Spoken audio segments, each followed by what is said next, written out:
So yan guys, good morning at kami po ay nandito na sa taniman. Ayan, at si tatay po ay maaga ritong inihatid uli ni Mahal. Hindi na po kami masyadong nakakapagdilig ngayon at lagi pong maulan. Pwede rin sa halaman nyo na ulan sa gabi kasi init sa umaga. Bilik lumaki ng halaman. Kami po ay magluluto ngayon ng aming almusal. Dito po kami mag-aalmusal. Bali, Hindi po, anak yan ay may mga tanim.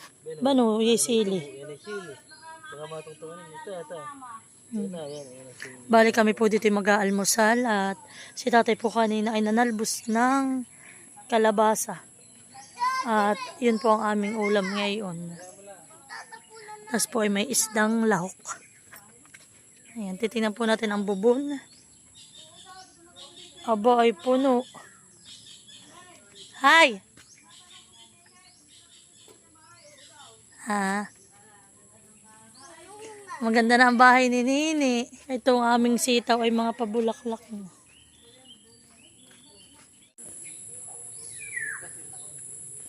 Titingnan po natin yung hinukaya ni Mahal na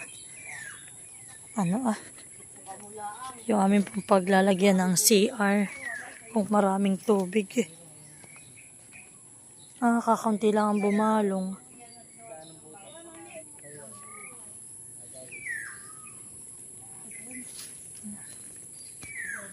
So yan po, si tatay ay nagdikit na po dito At kami po ay mag-iihaw.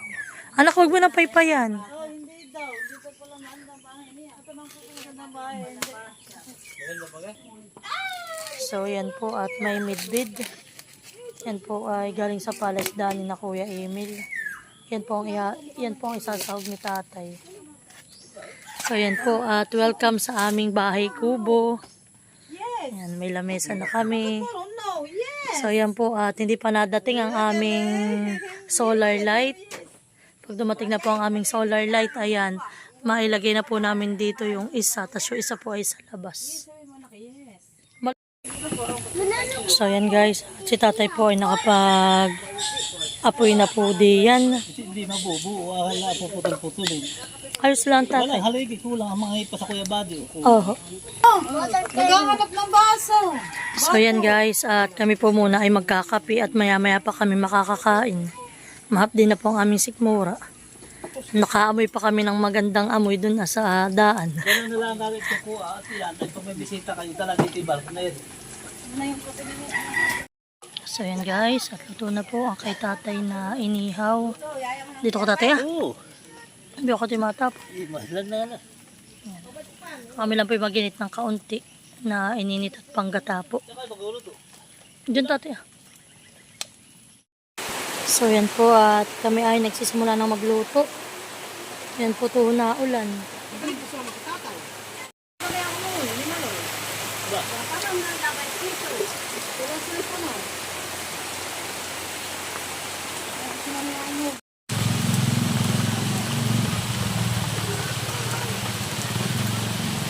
So ayan po at kapaglagay na kami ng yung pong gata. Nilagyan na rin po namin yan ng luya at bawang, sili, ay yung asin. At ito may paminta na. So ayan guys. Latiti po dito sa harapan namin Nagano po dito ang tubig sa aming labas. So yan po at bali ito pong aming lulutuin na ginataan ay meron din po pala itong bagongon. Ayan. Nilagyan po ni tatay ng bagongon.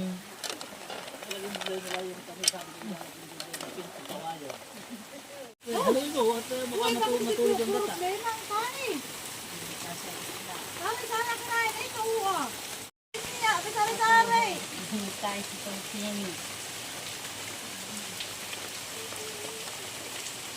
Ang ulan, inabot kami ng malakas na ulan dito sa Kubo.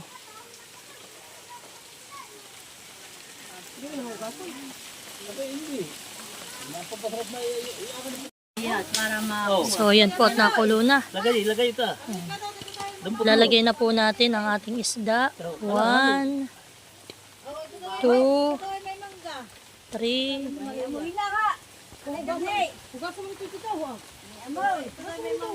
Lalo, at maglilinaw. Oh, tulog. Ito na yan.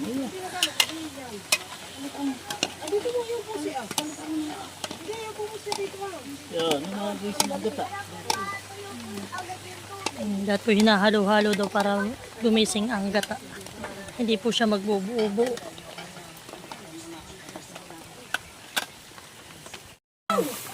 Lalagyan na po natin ang dahon.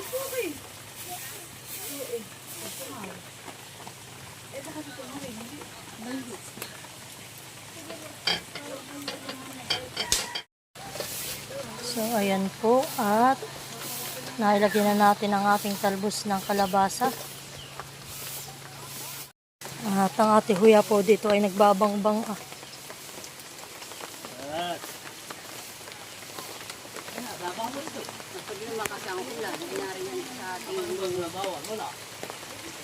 May malaki at ang hawuli yan.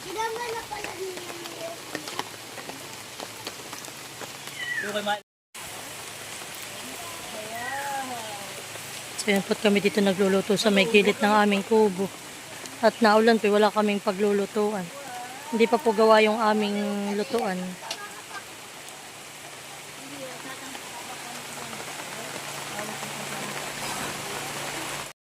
So yan po, at dumating na si Mahal. Hindi po makatakbo rito, so sobrang lakas po ng ulan. Tuwang-tuwa po ang aming mga halaman. Hindi pa tatay. Lapit, Chris.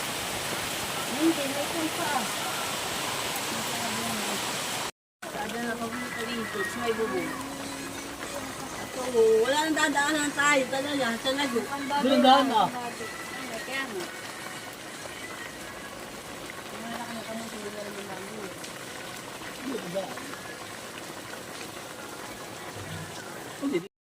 So ayan po, at kami ay nakaluto na. May kanin na kami, nakapagsaing po kami ng maagap. Hoy, ano mo na idarang? Opo Yung aking anak ay nakain na agad at nakita po niya ay gulay. Kapag sa tayo magkakaroon sa akin. Papaypayan mo na, ha? Sasabi na, sasabi mo. Kung ano pala kung papalaya, makapalaya naman. Oh, gulay daw, gulay. Hihip muna, blow. Blow muna, blow. Ano na nga yan? Sa kalabasa. Hipan mo. Hipan mo. Sabi mo, gulay. Ay ano ba gayan? Kalabasa. Oh, hipan. Oh, galing. Iya. Ay, gusto. Ito pala mo pa ng pang. Ay, maganda ang mukha. Iya, tingnan mo na patipaay na ano ay. Natipahan pa. Paborito po talaga na yung mga gulay. Bata ngayon, maging kakain. Abay. Okay? Abo, nablo. May panininin. Naantakan pala yan dun sa luto ni tatay. Okay? Ayun si Duro. Ako pa na ako nalanap kasi kung matigas-tigas. So yan po, kain tayo. Masarap ang aming kain ngayon at masarap ang aming ulam. Ang sarap ng gulay. Ginataan. Tama-tama po sa malamig na panahon. Anong masasabi mo ngayon sa luto ni Father? Ako pala dodoble. Ayos. Mamalok din. Tama-tama ito sa malamig na panahon. Mamalok ko. Paborito po itong ano. Napakalambot ang gulay. Tangkay ng ano. Oh, sabi Talot yung ng baka daw hindi kalabasa. na masarap ang Ay, kalabasa sa ikaw. bagungon. Ayos na eh. Tatanggalin kayo na. Kung nga gusto mo. Siya pati na, nagulay na rin ang kayo. Hoy, sabaw daw ate. Ay, tabaw. Wala kong tukang eh. Sa pakaramdam. Aba, hindi pa ba yan? Mga pala ng dugo. Kaya kumain. Mami po.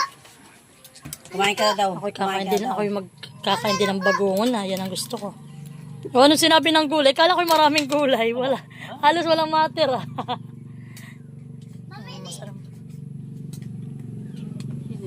Mama po sila Malia po nakain na. Tignan mo kami, daddy. Tapos po, Picture mo ka. Yan, kain po tayo. Kumagulay. Kain na po. Kaya na po tayo ng magahan.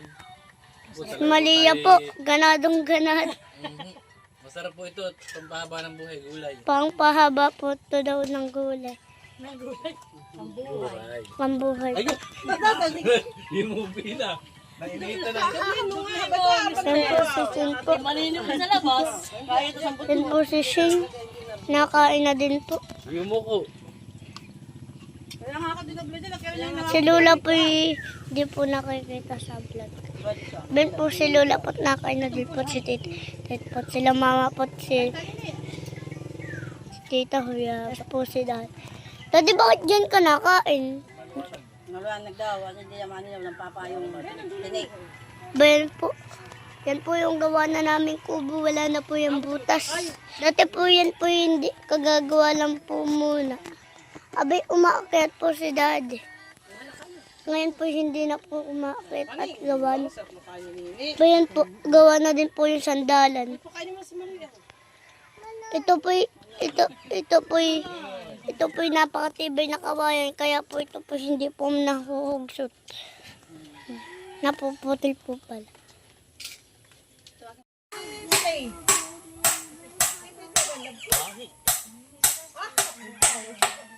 So yan po at nagawa na po si tatay ng banggerahan.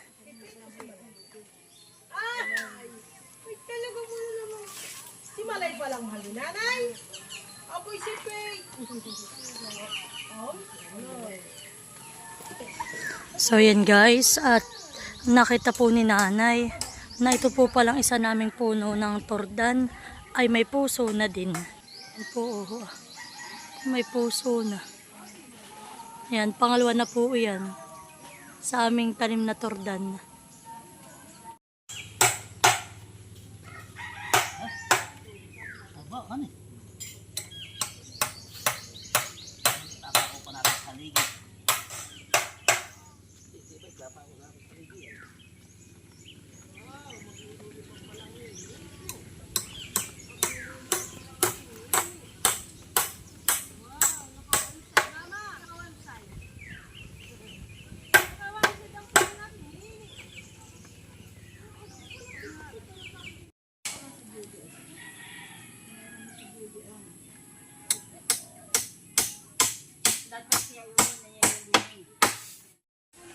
Tumoy.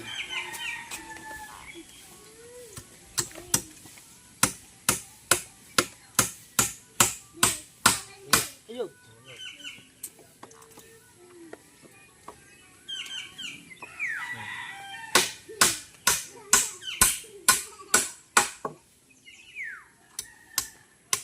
Yan po yung pinakampapag ng aming banggerahan.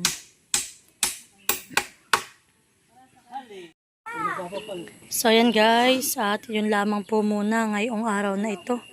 Kami po ay paalis na din at yan, nainit na naman po ang panahon. Bali, ang ginawa lang po muna nila tatay ngayon ay yung pinakang katawan po ng banggerahan namin at kulang pa po kami ng haligi. Kaya po bukas na lang po namin idediretso. Yan, bali kami po dito ay nasa 3 oras lang muna sa taniman. Kami naman po ngayon hindi rin nakapagdilig at yan, may ulan naman po kanina. Anak, baka madapa kayo ni Nini. Uwi, ano po. Dati ito bagay wala na pong apoy mamaya. So yan guys, at uwi na. So yan po, at muli maraming salamat po sa inyong lahat. God bless po, bye bye.